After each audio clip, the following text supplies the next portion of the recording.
Hello everyone, welcome to break time classes. इस video में हम कृषि के कुछ मोस्ट इंपॉर्टेंट टॉपिक कवर करेंगे और ये जो है आरओ के एग्जाम में तो सिलेबस में ही दिया हुआ है। इसके अलावा यूपी पीसीएस के एग्जाम में भी यहाँ से क्वेश्चन पूछे जाते हैं। जो फसलों की प्रजातियाँ होती हैं, जो रोग लग जाते हैं, प्रमुख फसलों के बारे में डीप में भी पूछा जाता है। इसके अलावा जो पशु गणना है, उस पशु गणना को भी कंप्लीट इसी वीडियो में कवर करेंगे। यहाँ से क्वेश्चन हमेशा पूछे जाते हैं, तो इस वीडियो को पूरा देखिएगा। और ये सभी नोट्स वगैरह आपको यूपी पीसीएस वाले ग्रुप में भी मिल जाएंगे जो अलग से चल रहा है। इसके अलावा यूपी पीसीएस आरओ का कंबाइंड ग्रुप भी चल रहा है, एक आरओ का भी पेड ग्रुप चल रहा है। तो तीनों में से कोई भी ग्रुप ज्वाइन करने के लिए ये जो नंबर दिया है इस पर व्हाट्सएप करके ग्रुप की डिटेल्स ले सकते हैं। उसी में सभी hand written notes, current, PYQ वगैरह, टेस्ट वगैरह सब मिल जाएगा। तो चलिए शुरू करेंगे। सबसे पहले रबी फसल की बात करें तो रबी और खरीफ से जो है कई क्वेश्चन इस तरह से पूछे जाते हैं। एक सिंपल सा जो क्वेश्चन पूछा जाता है कि इनमें से कौन सी रबी की फसल नहीं, कौन सी खरीफ की फसल नहीं है, ये अक्सर पूछा जाता है। सिंपल होता है, फिर भी थोड़ा बहुत दिक्कत आ जाती है इसमें। गेहूँ चावल सिर्फ याद रह जाता है, बाकी चीज़ें भूल जाती हैं। तो रबी की बात करें तो बुआई इसकी होती है अक्टूबर नवंबर में सामान्यतः, और ये गर्म मौसम इसके लिए ज़रूरी होता है। मतलब बोते टाइम तो इसको गर्म मौसम चाहिए, लेकिन जब ये इसका पकने का टाइम होता है, बीच का टाइम पीरियड जो होता है, उसमें ठंडा मौसम इसको चाहिए और शुष्क मौसम, गर्म और शुष्क मौसम इसको चाहिए नॉर्मली बोते टाइम। और जब कटने का टाइम आता है तो उस टाइम पर इसको ठंडा मौसम चाहिए। और उदाहरण देखिए इसका, तो गेहूँ, जो भी फसलें हमें ठंडी के मौसम में दिखती हैं, जनवरी के टाइम में जो फसलें खड़ी रहती हैं खेतों में, तो एक बार दिमाग लगा के सोचिए, जो भी गांव से संपर्क रखते होंगे, जो जो ठंडी में फसल दिखेंगी सब रबी की फसल है। तो गेहूँ हो गया, जौ हो गया, जई, तोरिया, लाही, राई, सरसों हो गया, अलसी हो गया, मक्का, चना, मसूर, ये मटर, ये सभी जो हैं ये रबी की फसल हैं, जो कि गेहूं के साथ ही जब गेहूं बोया जाता है उसी टाइम की ये सभी फसलें हैं। तो इसमें से मक्का जो अगर बात कर लिया जाए तो मक्का रबी में भी आ जाता है, खरीफ में भी आ जाता है। ये सब उत्तर भारत की बात हो रही है। किसी किसी जगह पे अगर साउथ की बात करें तो कोई कोई ऐसा स्टेट रहता है जहाँ पे उसकी मौसम की कंडीशन थोड़ा सा अलग रहती है। तो कोई कोई खेती जो है कहीं के लिए वो रबी में आ जाती है, कहीं के लिए खरीफ में आ जाती है, कहीं के लिए जायद में आ जाती है। लेकिन बेसिकली अगर यूपी की बात करें तो यही जो बेसिक फसलें हैं जो कि रबी के मौसम में बोई जाती हैं। आगे बात करेंगे खरीफ की, तो इसकी बुआई जो है जून जुलाई में होती है और इसमें तापमान बहुत ज़्यादा होना चाहिए, तापमान उच्च होना चाहिए। और आर्द्रता की बात करें तो आर्द्रता ज़्यादा होनी चाहिए, मतलब इसको बारिश ज़्यादा चाहिए। अभी जो हमने रबी की फसल देखी थी इसमें बारिश की बहुत कम ज़रूरत रहती है रबी की फसलों में, लेकिन खरीफ की फसलों में ये बारिश ज़्यादा मांगता है। लगभग 150 सेंटीमीटर से ज़्यादा इसमें बारिश की ज़रूरत होती है। और इसका एग्जाम्पल क्या क्या है, तो धान की फसल है, ज्वार है, बाजरा है, मूंग है, मूंगफली है, गन्ना, सोयाबीन, उड़द, तूर की दाल यानी अरहर की दाल, तो जूट हो गया, कपास हो गया, ये सभी जो है ये खरीफ की फसल में आ जाते हैं। इनमें से जो ये मूंग वगैरह है, मूंग है, ये जो कभी कभी मूंग और उड़द को जो है जायद की फसल के साथ भी रखा जाता है, लेकिन नॉर्मली ये खरीफ की फसल में ही आएंगे। जायद की फसलों की बात करें तो दोनों के बीच वाला जो टाइम पीरियड होता है उसमें जायद की फसलें बोई जाती हैं। जैसे अभी गर्मी की बात करें तो इस टाइम पे जायद की फसलें होंगी, लगभग सभी खेत खाली होंगे, लेकिन तरबूज हो गया, खरबूजा हो गया, खीरा, ककड़ी इस टाइम पे खूब मार्केट में आ रहे हैं, तो ये सब खेतों में दिखेंगे।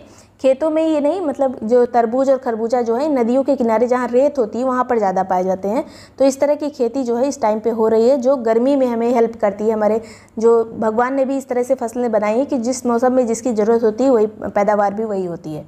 तो जायद की फसलों में ये सभी पैदावार होती है। आगे बात करेंगे गेहूं के बारे में पूछ लिया जाता है, तो गेहूं को हम यहाँ पे गेहूं और धान को डिटेल में पढ़ना पड़ेगा। गेहूं की बात करें तो किस कुल से संबंधित है, तो ग्रेमिनी कुल से संबंधित है, या फिर घास कुल भी लिखा मिल सकता है। तो ग्रेमिनी कुल से संबंधित है गेहूं। जलवायु इसको चाहिए उष्णकटिबंधीय जलवायु में ज़्यादा पाया जाता है गेहूँ। तापमान इसको 10 से 25 सेंटीग्रेड तक चाहिए सिर्फ, मतलब गर्मियों में जब इसके पकने का टाइम होता है, मेन टाइम जिसमें ज़्यादा समय तक ही रहता है, तो उस टाइम पर ठंडी पड़नी चाहिए। औसत वर्षा कितनी होनी चाहिए, तो 80 सेंटीमीटर लगभग, ज़्यादा वर्षा इसको नहीं चाहिए। वैज्ञानिक नाम इसका है ट्रिटिकम एस्टिवम। ट्रिटिकम एस्टिवम जो है इसका वैज्ञानिक नाम है। इसमें गुणसूत्रों की संख्या कितनी होती है, तो 42 इसमें गुणसूत्र होते हैं। अब कुछ फसलें हैं जो मतलब जो गेहूं की प्रजातियां हैं, यहाँ पे प्रजातियां सभी देख लेंगे। तो ट्रिटिकम कॉम्पैक्टम है, ट्रिटिकम स्पैरोकम है। ये प्रजातियां जो है मोहनजोदड़ो खुदाई के दौरान भी मिली थी, यही प्रजातियाँ मिली थी गेहूँ की जो मोहनजोदड़ो खुदाई में भी मिली थी। इसके अलावा अन्य कुछ प्रजातियाँ जैसे सोनारा 64 है, ट्रिटिकेल गेहूँ। ट्रिटिकेल गेहूं क्या है, तो ये गेहूं और सरसों की क्रॉस प्रजाति, जो संकर प्रजाति कहा जाता है, क्रॉस ब्रीडिंग करा के जो उत्पन्न होती है, तो ट्रिटिकेल गेहूं है ये। राज 3077, ये राज 3077 उस क्षेत्र में बुआई होती है इस गेहूं की जहाँ पे देर से बुआई की जाती है। फिर है मैक्रोनी गेहूँ। मैक्रोनी वो गेहूँ होता है जहाँ पे सिंचाई की सुविधा कम होती है। इसमें मतलब वो ऐसे क्षेत्र में बोया जाता है जहाँ पे पानी की उपलब्धता कम होती है। और इसके अलावा यही मैक्रोनी गेहूँ हुई है जिससे सूजी बनती है, यानी रवा का निर्माण जो किया जाता है, रवा जो बनता है इसी गेहूँ से बनता है। फिर आता है इमर गेहूँ। ये इमर गेहूँ जो है दक्षिण भारत के क्षेत्र में बोया जाता है।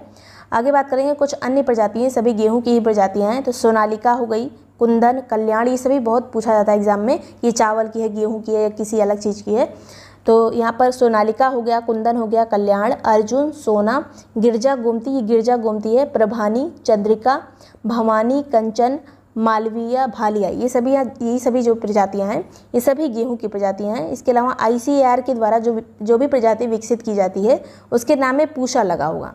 तो पूषा सिंधु गंगा जो है ये ICAR की प्रजाति है। नीलगिरी खापड़ी है, इसके अलावा पूषा मालवी है, ये सभी गेहूं की ही प्रजातियां हैं। एक आती है पूषा बेकर। पूषा बेकर से बिस्किट बनाया जाता है, बेकर से हो गया बिस्किट, यहाँ पे पूषा बेकर का यूज जो है बिस्किट बनाने में किया जाता है। अगर पूछा जाए कि गेहूं में कौन सा प्रोटीन पाया जाता है तो ग्लूटीन इसमें पाया जाता है। इसके अलावा कौन कौन सा विटामिन होता है तो विटामिन B1, B2, B6 जो है, या विटामिन E काफ़ी पूछा जाता है। जो अंकुरित गेहूँ होते हैं जिनको भिगो दिया जाता है तो उसमें जो है विटामिन E काफ़ी ज़्यादा मात्रा में पाया जाता है। इसके अलावा गेहूं में जो रोग लगते हैं तो येलो रस्ट लगता है, ब्राउन रस्ट, ब्लैक रस्ट। गेहूं का एक और रोग है जिसका नाम है करनाल बंटी, काफ़ी गेहूं का फेमस रोग है। और किस कवक से ये होता है तो टिलेटिया इंडिका से ये होता है। करनाल बंट गेहूं का रोग है, टिलेटिया इंडिका कवक से होता है। इसके अलावा गेहूं का मामा किसको कहा जाता है तो फ्लेरिस माइनर को गेहूं का मामा कहते हैं। इसको एक तरह का खरपतवार होता है। इसको ख़त्म करने के लिए किसका यूज़ किया जाता है तो एक खरपतवार नाशी होता है जिसका नाम है आइसोप्रोट्यूरान का यूज़ करते हैं गेहूं का मामा को हटाने के लिए। एक खरपतवार है उसको हटाने के लिए। अब धान के बारे में कुछ महत्वपूर्ण चीज़ें, तो ये भी ग्रेमिनी कुल से यानी घास कुल से आता है। वैज्ञानिक नाम है इसका ओराइजा सेटाइवा। ओराइजा सेटाइवा धान का वैज्ञानिक नाम है। किस जलवायु में होता है तो उष्णकटिबंधीय जलवायु में ज़्यादा पाया जाता है। तापमान इसको 24 से 25 सेंटीग्रेड तक तापमान चाहिए, इससे ज़्यादा भी बढ़ सकता है। औसत वर्षा की बात करें तो वर्षा इसको ज़्यादा चाहिए, 150 सेंटीमीटर से ज़्यादा इसको वर्षा चाहिए। इसके अलावा इसमें जो है नाइट्रोजन की पूर्ति पूरी होनी चाहिए, फास्फोरस की होनी चाहिए और पोटेशियम। तो NPK इसके लिए सबसे ज़्यादा आवश्यक तत्व होते हैं जो खनिज मृदा में होनी चाहिए। इसके अलावा जैव उर्वरक के रूप में क्या यूज़ किया जाता है धान में, अभी ये क्वेश्चन पूछा गया था UPPCS में भी। एजोला के बारे में पूछा गया था कि धान के खेत में कौन सा जैव उर्वरक यूज़ किया जाता है तो एजोला जो है इसको यूज़ करते हैं। और नील हरित शैवाल का भी इसमें यूज़ किया जाता है। इसके अलावा संकर धान जो क्रॉस ब्रीडिंग करके जो धान बनाया गया था वो सबसे पहले कहाँ पर बनाया गया था तो चाइना में। अगला यहाँ पे बात करेंगे धान उत्पादन की कुछ अलग अलग विधियाँ होती है, अलग अलग जो जगह यूज़ की जाती हैं। तो जापान और फिलीपींस में यूज़ की जाती है दापोग विधि। दापोग विधि में जो है 12 से 14 दिन में इसमें पौधा तैयार हो जाता है, जल्दी पौधा इसमें तैयार हो जाता है। और बीज की मात्रा भी इसमें ज़्यादा लगती है, ज़्यादा पास बीज करके जल्दी इसमें पौधरोपण हो जाता है। रोपाई विधि एक होती है जिसमें पानी भर के हमारे यहाँ अक्सर जो यही वाली विधि अपनाई जाती है, रोपाई विधि। आगे बात करेंगे श्री विधि एक होती है। श्री विधि में खर्चा जो है कम आता है, उपज अधिक होती है। इसमें एक एक पेड़ को एक एक जगह पे ऐसे लगाते हैं तो श्री विधि जो है जो पेड़ को सीधे लगाया जाता है श्री विधि में।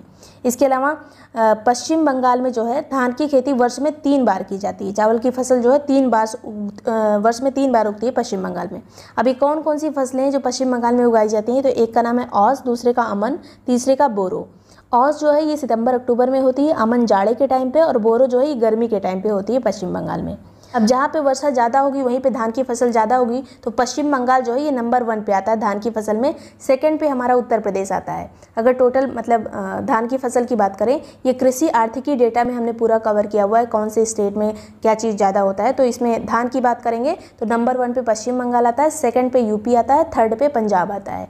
अगर गेहूँ की बात करेंगे तो गेहूँ में उत्तर प्रदेश पहले नंबर पर है और सेकंड पे जो है मध्य प्रदेश आता है, थर्ड पे पंजाब आता है। पंजाब तीनों में तीसरे नंबर पर है। आगे बात करेंगे धान की प्रमुख जो प्रजातियां हैं कौन कौन सी हैं। तो पहले यहाँ पे जो पहली बौनी प्रजाति जो डॉर्फ प्रजाति पहली बोई गई थी वो थी जया प्रजाति। इसके अलावा साकेत है, गोविंद, कावेरी, रत्ना है, ये सभी धानी की प्रजातियाँ हैं। फिर सरजू है, मसूरी है, मंसूरी जिसको कहते हैं, पूषा 33 है, पूषा सुगंधा है, जमुना है धान की प्रजाति, करुणा है, पद्मा है, हंसा है, जगन्नाथ है, माही, कृष्णा, DDR 45, ये सभी जो हैं धान की प्रजातियां हैं जो मेनली यही पूछी जाती हैं एग्जाम में। आगे बात करेंगे अगर धान को मतलब चावल को ज़्यादा धो दिया गया तो कौन सी उसमें विटामिन नष्ट हो जाती है तो विटामिन B इसमें नष्ट होती है। आगे बात करेंगे धान में कौन कौन से रोग लगते हैं, तो खैरा रोग लगता है, और ये किसकी कमी से होता है, तो जिंक की कमी से होता है खैरा रोग। और धान का जो खरपतवार नाशी होता है, किस चीज़ को यूज़ करते हैं खरपतवार नाशी के रूप में धान में, तो प्रोपेनिल को यूज़ करते हैं, प्रोपेनिल। इसको स्टेम 32 भी कहा जाता है, इस नाम से ही बिकता है। इसके अलावा क्यूटाक्लोर भी होता है जो मैचिटी नाम से बिकता है, मैचिटी वेजिलिस। आगे बात करेंगे कुछ मक्के की प्रजातियाँ यहाँ पर। तो मक्के की प्रजाति में आएगा D941 प्रकाश, विवेक शंकर, गंगा 5 पार्वती, हिम 129, राजेंद्र हाइब्रिड, शक्तिवन, माही कंचन, किरण, जवाहर मक्का, शक्तिमान, प्रभात, स्वीट कॉर्न, माधुरी। ये सभी जो है इसको बार बार पढ़ना पड़ेगा। इसको हम क्विज़ के माध्यम से भी कर लेंगे, अगर आप ग्रुप ज्वाइन करते हैं तो उसमें क्विज़ के लिए एक अलग ग्रुप बनाया गया है, उससे भी कर लेंगे। तो ये सभी जो है बार बार आपको रिवाइज़ करना पड़ेगा। और एक बार अगर आप पढ़ेंगे इसको बोल के पढ़ेंगे, अगर मतलब अपने आप से अपनी आवाज़ सुनेंगे कान में, तो जल्दी ये चीज़ें याद हो जाएंगी। तो प्रकाश जो है विवेक शंकर, गंगा 5 पार्वती, हिम 129, राजेंद्र हाइब्रिड, शक्तिवन, माही कंचन, किरण, जवाहर मक्का, शक्तिमान, प्रभात, स्वीट कॉर्न, माधुरी, ये सभी मक्के की प्रजातियां हैं। आगे बात करेंगे आम की जो प्रजातियां हैं, तो अल्फांसो आम जो कि महाराष्ट्र में पाया जाता है, इसको आम का राजा कहा जाता है। सिंदूरी आम आंध्र प्रदेश में होता है। सफ़ेदा की बात करें तो ये आंध्र प्रदेश और तमिलनाडु में ये सफ़ेदा आम होता है। मैंगो शेक इसी से बनता है, जो बड़े बड़े आम आते हैं। तोतापरी आम जो आंध्र प्रदेश में होता है, माजा और फ्रूटी में इसका यूज़ किया जाता है। फिर आता है लंगड़ा आम जो उत्तर प्रदेश और बिहार में पाया जाता है और हरे रंग का होता है। चौसा आम उत्तर प्रदेश का है, पीला और रसदार आम होता है ये। दशहरी आम यूपी का सबसे मशहूर आम है, पीला और हरे रंग का होता है। कुछ अन्य आम के प्रकार जैसे रतौल हो गया, राम केला, आम्रपाली, मल्लिका। तो आम की प्रजातियाँ काफ़ी इंपॉर्टेंट है। अगर फलों की बात करें तो फलों में पूरे इंडिया में नंबर 1 पे है आंध्र प्रदेश। नेक्स्ट बात करेंगे अमरूद की प्रजातियाँ, तो L40 जो है अमरूद की प्रजाति है। इलाहाबाद सफ़ेदा, ललित और संगम और सेब रंगी, इससे कई बार क्वेश्चन पूछा जा चुका है ललित से। तो ललित अमरूद की प्रजाति है, संगम भी अमरूद की है, सेब रंग भी अमरूद की है। आंवला की बात करें तो NA6 है, NA7 है, NA10 है, कंचन, लक्ष्मी 52। जो इस तरह के नाम होते हैं ये कम पूछे जाते हैं, जो इस तरह के नाम होते हैं मतलब सीधे सीधे जो नाम होता है वो ज़्यादा पूछा जाता है। लीची की बात करें तो गुलाब सुगंध, शाही कलंकतिया। इसके अलावा बेल में NB5 आएगा, NB9, CISHP1, इसके बाद B2, ये सभी जो बेल की प्रजातियाँ हैं। केला में TC केला, G9। आगे बात करेंगे पपीता की, तो पूषा स्वादिष्ट, पूषा महिमा, Mayuri, CO3, CO4, Surya, red lady important है, रेड लेडी पपीते की प्रजाति मधुर है। गेंदा में पूषा नारंगी आ जाएगा, पूषा बसंती और जाफरी। रजनीगंधा की प्रजाति यहाँ पर वैभव है, सुवासिनी, स्वर्ण रेखा, रजत रेखा। अगला यहाँ पर हल्दी की प्रजाति, तो हल्दी की प्रजाति में राजेंद्र आएगा, सोनिया आएगा, राजेंद्र हो गया, सोनिया, आज़ाद हल्दी, वल्लभ प्रिया इंपॉर्टेंट है, रोमा इंपॉर्टेंट है, वल्लभ प्रिया, रोमा, राजेंद्र, सोनिया, आज़ाद हल्दी। मिर्च की बात करें तो इंदिरा मिर्च आती है, उजाला मिर्च, परिहाट, महाज्वाला, दिव्य ज्योति, अनमोल, उल्का, ये सभी मिर्च की प्रजातियाँ हैं। लहसुन पहले पूछा जा चुका है, G1, G50, G282, G323, मतलब G से जो भी शुरू होगा वो लहसुन है, समझ लीजिए। गार्लिक हो गया जी से। नेक्स्ट बात करेंगे अदरक की, तो सुप्रभा हो गया, NGC6 हो गया, वर्धा, बरुआ सागर लोकल, ये अदरक का नाम है, बरुआ सागर लोकल। इसके बाद आता है जामदानी गुलाब, ये नूरजहां और रानी साहिब। जामदानी गुलाब जो है नूरजहां इसकी प्रजाति है और रानी साहिब इसकी प्रजाति है। टमाटर भी पूछा जाता है काफ़ी, तो अर्का विकास इसकी प्रजाति है। पूसा रूबी है, पूसा गौरव, सोनाली, शीतल, पूसा अली, ये सभी टमाटर की प्रजातियाँ हैं। खरबूजे की पूसा रसराज, हरा मधु, जहाँ पे मधु आएगा समझ लीजिए खरबूजे की प्रजाति है। शरबती, मधुरस, दुर्गापुर मधु, हिसार मधुर, अर्का, राजहंस, ये सभी खरबूजे की प्रजातियाँ हैं। भिंडी में ये परभानी क्रांति जो है ये काफ़ी बार पूछी जा चुकी है, परभन क्रांति, ये भिंडी की प्रजाति है। फिर है पूसा सावनी और अर्का अनामिका, ये सभी भिंडी की प्रजातियाँ हैं। तो ये इतनी चीज़ें जो है मोस्ट इंपॉर्टेंट है, इन्हीं में से जो है कोई भी प्रजाति आपसे पूछी जा सकती है। इतने ही छोटे वीडियो से आपको क्वेश्चन मिल जाएगा, मान के चलिए। 20वीं पशुगणना हमको पढ़नी है और इसी का एक महत्वपूर्ण पार्ट होता है पशुगणना। और पशुगणना जैसे हम जनसंख्या पढ़ते हैं, जब भी पिछली जनगणना हुई होती है, जैसे 2011 वाली हम पढ़ते हैं, उसी तरह से 20वीं जनगणना ही जब तक कि अगली नहीं हो जाती तब तक यही मान्य होगी। तो चलिए शुरू करेंगे। सबसे पहले ये 20वीं पशुगणना थी, याद रखना है 20वीं थी ये। इसके अलावा पशुगणना की शुरुआत कब से हुई थी इंडिया में, तो 1919-20 से, मतलब बहुत पहले से इसकी शुरुआत हो चुकी है, आज़ादी से पहले। और आज़ादी के बाद जो पहली पशुगणना हुई थी वो कब हुई थी, तो 1951 में, 1951 में आज़ादी के बाद पहली हुई थी। और पशुगणना जो है हर 5 साल पे होती है, याद रखना है। और 2000 ये जो 20वीं वाली हुई पशुगणना, ये अक्टूबर 2019 वाला डेटा है। लेकिन इसको रिलीज़ बहुत बाद में किया गया था, 2021-22 में जाके इसको रिलीज़ किया गया था। लेकिन जो है ये 2019 का ही डेटा है, रिलीज़ बाद में की जाती है। नेक्स्ट यहाँ पे बात करेंगे, इससे पहले जो पशु गणना हुई थी वो 2012 में हुई थी, 2012 में इससे पहले वाली हुई थी, और अभी जो है ये 2019 का डेटा है, लेकिन रिलीज़ रिसेंट में हुई है। नेक्स्ट यहाँ पे बात करेंगे 2019 में टोटल पशुधन कितना है, तो 53,57,00,000 जो है टोटल पशुधन है। अगर मिलियन की बात की जाए, कभी कभी मिलियन में डेटा दे दिया रहता है, तो 535.78 मिलियन, 535 बस याद रखना है, 535 मिलियन जो है पशुधन था टोटल। इसके अलावा 2012 से लेकर 2019 में कुल पशुधन में वृद्धि कितने परसेंट की हुई, तो ये वृद्धि काफ़ी इंपॉर्टेंट होती है, हमेशा पूछी जाती है, तो 4.6% की वृद्धि हुई है 2012 से लेकर अभी तक। नेक्स्ट बात करेंगे यहाँ पर जो टोटल पशु हैं उनमें से जो प्रमुख पशु हैं उनकी गणना, उनकी संख्या कितनी है वर्तमान में, तो मवेशी की बात करें, मवेशी को इंग्लिश में कहते हैं कैटल। इसमें जो है गाय वर्ग के जो बछड़ा वगैरह होते हैं, गाय वर्ग के सभी जो जानवर होते हैं मवेशी में आ जाते हैं। तो टोटल मवेशी कितने हैं, 35.94%। टोटल पशु में मवेशी कितने हैं, 35.94%। बकरियों की बात करें तो सेकंड नंबर पे बकरियां आ जाएंगी 27.80%, 80%। तो 27% बकरी है, 35% टोटल मवेशी हैं। भैंसों की बात करें तो भैंस जो है 20%, 20.45%। इधर वाला याद रखिए, ये वाला डेटा ज़्यादातर चेंज नहीं किया जाता है, तो भैंसें जो हैं 20% है। हमें पढ़ना सब कुछ है, क्वेश्चन कहीं से भी पूछा जा सकता है या नहीं भी पूछा जाएगा, तो हमारे सिलेबस में है, तो हमें पढ़ना ही पड़ेगा। नेक्स्ट यहाँ पे बात करेंगे भेड़ों की। नेक्स्ट है यहाँ पर भेड़ें कितनी है, तो 13.87% है, भेड़ जो है 13.87%। सूअर जो है ये 1.69% है, 1.69%। इनकी संख्या में बहुत कमी आई है, अभी हम देखेंगे कि इसमें वृद्धि कमी आई है। इसके अलावा मिथुन, याक, घोड़ा, टट्टू, खच्चर, गधा, ऊँट, इनका जो है रिपोर्ट में एक ही जगह पे इसको लिखा गया था, मिथुन, याक, घोड़ा, टट्टू, खच्चर, गधा, ऊँट, ये सब जो टोटल संख्या मिला ली जाए तो 0.23% हो जाएंगे। टोटल पशुधन में ये सभी जो हैं 0.23% है, और इनकी संख्या में कमी आई है पिछले साल के हिसाब से, मतलब 2012 की जो पशु गणना हुई थी उसके हिसाब से इसमें कमी आई है। तो टोटल कितने हैं, 0.23%। नेक्स्ट यहाँ पे जिसमें वृद्धि कमी आई है वो भी देख लेंगे, तो 2012 से 2019 के बीच में। तो दुधारू पशु में जिसमें रखा गया है गाय और भैंस को इसमें सिर्फ रखा गया है, जो रिपोर्ट में जैसा जैसा लिखा है वैसा ही यहाँ पर है। तो इसमें 6% की वृद्धि हुई है दुधारू पशुओं में। इसके अलावा मवेशी को अलग से लिखा गया है, मवेशी में कैटल्स आ जाते हैं जो गाय वर्ग के जंतु होते हैं। टोटल मवेशी की बात की जा रही है यहाँ पर, तो 0.83% की वृद्धि हुई है। देखिए जो साइन बना है इसी से समझ में आ जाएगा इसकी में वृद्धि हुई है। गाय की बात करें तो गाय में जो है 18% की वृद्धि हुई है, गाय को अलग से भी दिया गया है, गाय अलग से जो है 18% की वृद्धि हुई है। भैंसों में जो वृद्धि हुई है कम हुई है, 1.06%। अगला है यहाँ पर बकरी की संख्या में कितनी वृद्धि हुई, तो बहुत ज़्यादा वृद्धि हुई है, यहाँ पर 10.1% की वृद्धि हुई है। सूअर की संख्या में कमी आई है, 12.03% की कमी आई है, तो काफ़ी कमी आई सूअर की संख्या में, और बकरी की संख्या में काफ़ी वृद्धि हुई है। नेक्स्ट बात करेंगे यहाँ पर राज्यवार पशु का क्रम, तो सबसे ज़्यादा पशुधन किस राज्य में है, तो सबसे ज़्यादा है उत्तर प्रदेश में, सेकंड पे आता है राजस्थान, और थर्ड पे आता है मध्य प्रदेश। सबसे ज़्यादा पशुधन उत्तर प्रदेश में है। और टोटल अगर दुग्ध उत्पादन की यहीं पे बात कर लें तो मतलब विश्व में भारत का कौन सा स्थान है, तो भारत पहले नंबर पर है। प्रथम देश कौन सा है, भारत।